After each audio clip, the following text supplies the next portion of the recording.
semuanya, jadi sesuai dengan judul videonya, kali ini aku bakal cerita nih gimana sih cara aku masuk MIT. Tapi aku bakal ngasih tahu juga nih, video ini bakal lama banget karena aku udah lama banget pengen masuk MIT. Dan inti dari video ini adalah aku mau menunjukkan bahwa aku tuh bukan orang yang paling jenius atau orang yang jenius banget yang bisa masuk dengan MIT dengan gampangnya. Aku masuk MIT karena perjuangan yang panjang dan planning yang panjang, jadi nggak ada yang nggak mungkin guys. Jadi aku pengen masuk MIT itu dari aku udah lama banget, dari aku SMA. Jadi ini cerita aku akan bagi kedua part, yaitu part pertama pas aku lagi SMA pengen masuk MIT, dan part kedua adalah pas aku kuliah mempersiapkan masuk MIT S2. Jadi kalau kalian mau langsung ke bagian S2 nya, aku bakal ngasih menit keberapanya itu di bawah ini, oke? Jadi pertama-tamanya tuh aku tertariknya bukan sama MIT duluan, tapi tertariknya sama finance. Jadi pas lagi aku SMA itu pas abis zaman-zamannya krisis 2008. Jadi banyak banget, aku banyak nonton film itu dan kayak aku malah inspired gitu sama orang-orang di Wall Street. Ih keren banget ya orang-orang yang kerja di finance ini. Dan kedua adalah, itu alasannya receh, aku ngelihat industri finance yang di film-film itu tuh rata-rata kok cowok semua ya, ceweknya mana? Jadi aku ngerasa kayak oh iya kok nggak ada ceweknya ya. Jadi kalau aku pengen buktiin nih kalau misalnya aku sebagai cewek bisa juga masuk industri di finance.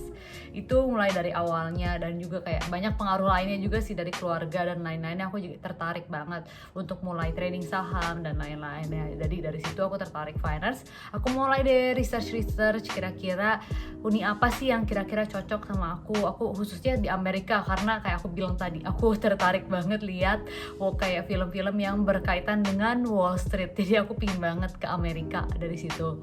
Dan makanya aku mulai research, muncullah MIT sebagai salah satu program yang terbaik buat finance. Terus waktu di MIT aku sering banget buka websitenya, dan banyak banget selain belajar dari peraih Nobel, aku juga bisa banyak banget dapat ilmu dari kayak misalnya club finance. Di sana tuh banyak banget club finance, terus abis itu banyak inkubator bisnis. Jadi dari situ aku ngerasa ih keren banget ya MIT, jadi pingin coba gitu akhirnya. Dan oh iya, alasan terakhir adalah uang, ujung-ujung duit. Jadi pas lagi di MIT tuh pas kalau undergrad mereka ada program financial aid. Generous banget, cuma masalahnya back again ya, MIT itu susah banget masuk ya, kayak apalagi buat undergrad gitu. Di Indonesia biasanya cuma 1 atau 2 orang Indonesia yang bisa masuk MIT. Jadi apalah aku yang bermimpi untuk masuk MIT. Jadi seperti pada umumnya universitas di Amerika, mereka tuh nyari orang yang pertama aktif, dan kedua juga mereka pinter. Jadi kalau misalnya requirement MIT itu seperti ini.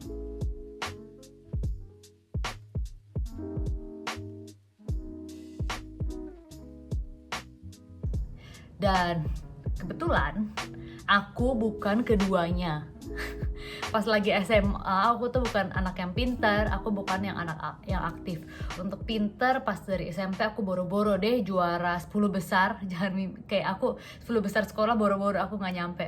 Organisasi aktif nggak sama sekali. Aku tuh orangnya dulu introvert banget, sukanya baca komik, terus pendiam, malu kalau ketemu orang tuh kayak grogi. Jadi aku nggak aktif organisasi dan cenderung juga kayak biasanya kurang pintar. Jadi waktu SMA karena aku ada gambarannya aku pengen masuk top dunia, tapi kalau misalnya orangnya kayak aku dulu pas SMP, aku nggak bakal bisa. Aku harus berubah pas SMA. Jadi hal yang aku lakukan pertama adalah aku harus membuktikan kalau ke MIT kalau aku cukup pintar untuk masuk MIT. Tapi masalahnya aku tuh nggak bener-bener jenius. Aku bukan jenius di math, aku bukan jenius di fisika. Jadi hal yang aku lakukan adalah aku tahu nih kalau misalnya aku cuma misalnya mengejar juara satu aja, mungkin banyak yang daftar MIT yang juara 1 juga. Jadi apa sih yang sebenarnya, apa yang bisa distinguish aku sama orang-orang kalau aku pintar, kalau aku bisa menunjukkan aku pintar juara 1, apa yang bisa selain itu yang bisa distinguish aku sama orang lain.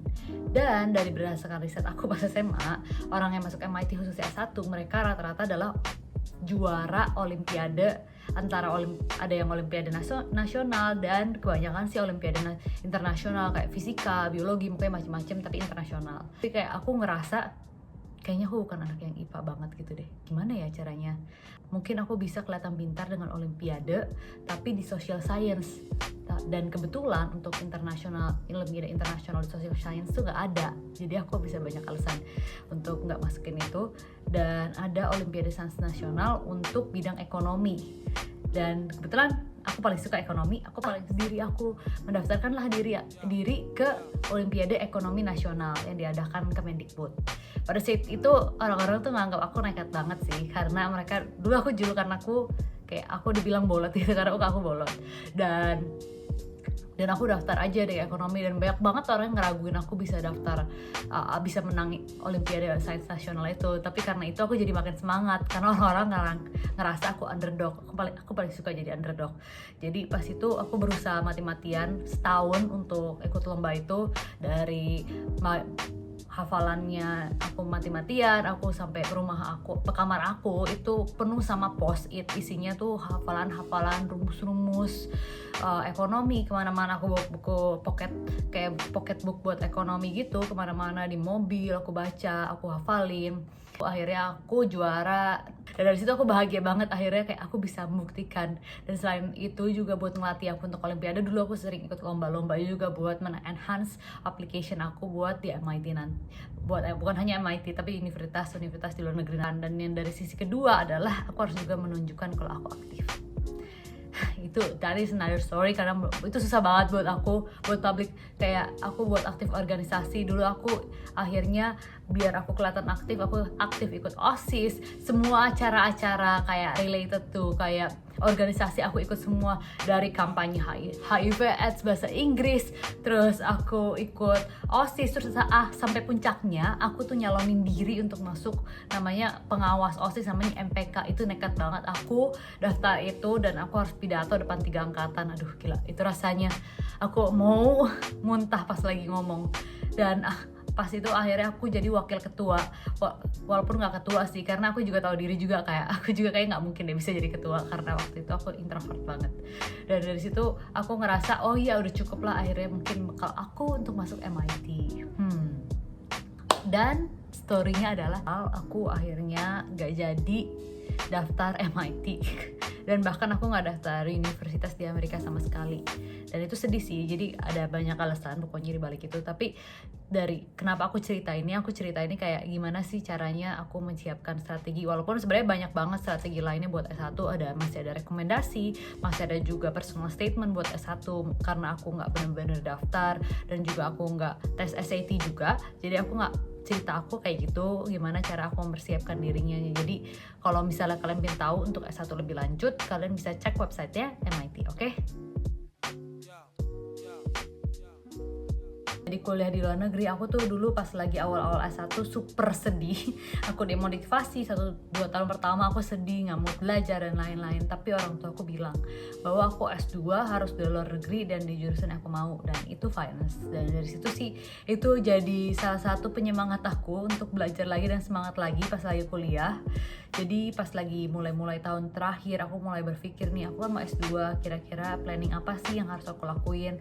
Aku mulai research lagi, kira-kira S2 yang aku mau mana sih kira-kira. Jadi salah satunya adalah MIT kan, yang dari dulu aku mau. Dan ini adalah tipe-tipe orang yang dimauin MIT. Dan pertanyaannya adalah seperti ini. Jadi ada banyak hal ya yang aku harus persiapkan untuk masuk MIT. Dan sebenarnya aplikasi S2 itu seperti merangkai suatu cerita menjadi satu paket. Bagaimana sih kita membungkus diri kita sehingga kita terlihat kayak oh ya, this person actually adalah the kind of person yang dimauin oleh S2 atau jurusan yang kita mau. Jadi itu yang aku lihat dari proses aplikasi aku adalah, dan yang aku lakukan adalah pertama adalah proses framing. Jadi framing itu adalah aku mencari experience kira-kira yang aku bisa ceritain ke MIT ya. Dan aku mulainya itu dari biasanya aku nge-stalk orang di LinkedIn, kira-kira mereka experience-nya gimana sih pas mereka masuk MIT. Terus aku lihat alumni-nya dari jurusan aku mau. Dan kebetulan tuh kalau jurusan aku jarang banget orang Indonesia, bahkan nggak ada yang dari universitas di Indonesia. buat masuk di jurusan yang dari yang aku lihat LinkedIn, mereka tuh rata-rata mereka punya background di finance, kayak mereka intern di finance. Jadi dari situ walaupun jurusan aku tuh sebenarnya ilmu ekonomi pure, nggak ada finance yang nggak ada tuh kita memvaluasi perusahaan, menilai investasi, itu nggak ada di jurusan aku. Jadi maksudnya yang benar-benar detail kayak di finance. Jadi hal yang aku lakukan biasanya aku dulu ikut lomba-lomba buat enhance pengalaman aku, dan juga aku mencoba mencari internship dan juga full time job di finance. Walaupun kayak cons-nya adalah karena aku background aku ilmu ekonomi, aku bahkan harus daftar kayak lebih dari 50 perusahaan untuk keterima akhirnya di suatu perusahaan multinasional. Dan juga yang kedua, bukan hanya itu, dari framing itu berlaku dengan rekomendasi. Jadi MIT juga minta 3 rekomendasi. Pertama adalah rekomendasi dari pertama yang paling penting adalah rekomendasi dari dosen, tapi ini bisa 2 rekomendasi dari dosen kalau misalnya pengalaman kerjanya masih sedikit, atau 1 dari dosen dan 2 dari profesional. Dan dari sini adalah sebenarnya framing itu nggak berlaku dari cerita yang kamu bisa ceritain sendiri, tapi rekomendasi itu harus nyambung dengan cerita yang kamu ceritain. Jadi misalnya aku orang yang banyak pengalaman di finance, jadi recommender aku harus orang-orang yang mungkin ada di bidang finance buat bisa ceritain biar sesuai sama yang aku ceritain di aplikasi aku.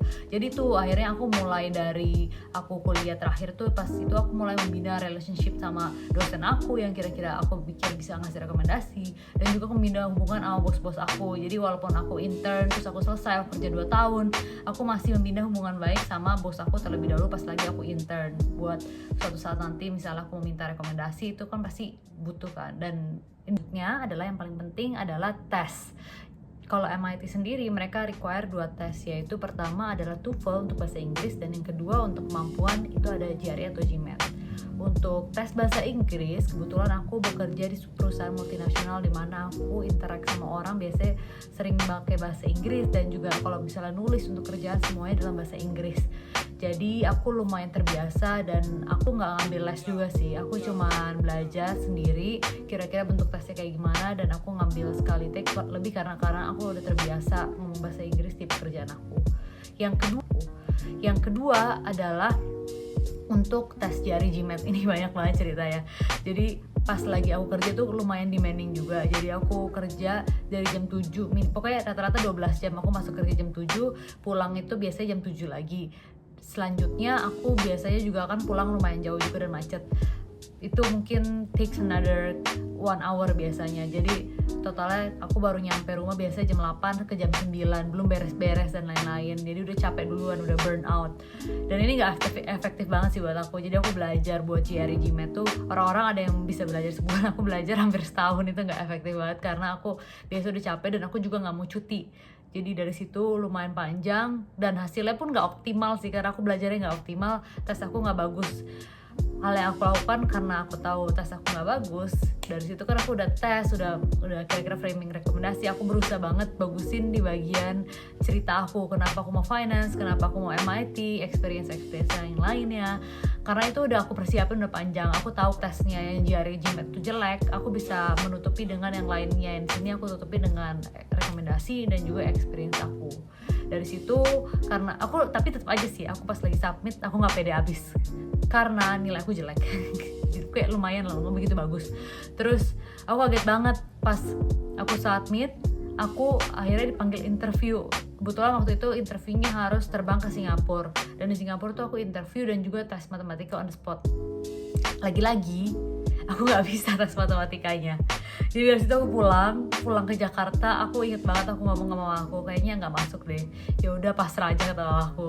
Jadi pas sebulan kemudian aku ditelepon sama MIT, aku diterima di MIT dan aku dapat fellowship. Aku super shock dari situ, kok bisa? Padahal aku nggak bisa tes matematikanya.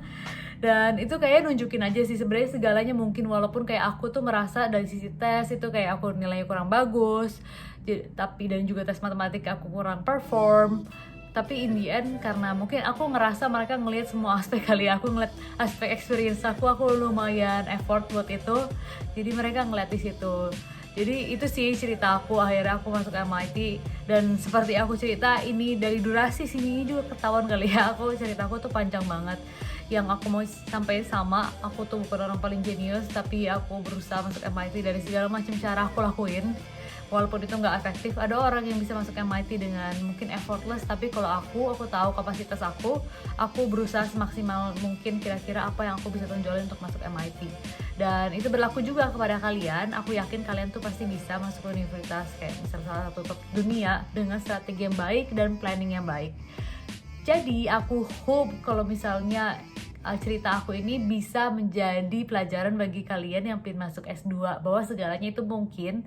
Dan walaupun misalnya kalian merasa kalian kurang pintar sekarang, GPA-nya jelek, sebenarnya universitas tuh melihat semua aspek, jadi berusaha tonjolin aspek-aspek yang kalian bisa perform di situ. Dari itu sih dari cerita aku. Jadi makasih semuanya sudah mendengarkan cerita aku. Jangan lupa like, kalau kalian mau video lagi komen kira-kira aku harus bikin video apa yang menurut kalian menarik. Thank you.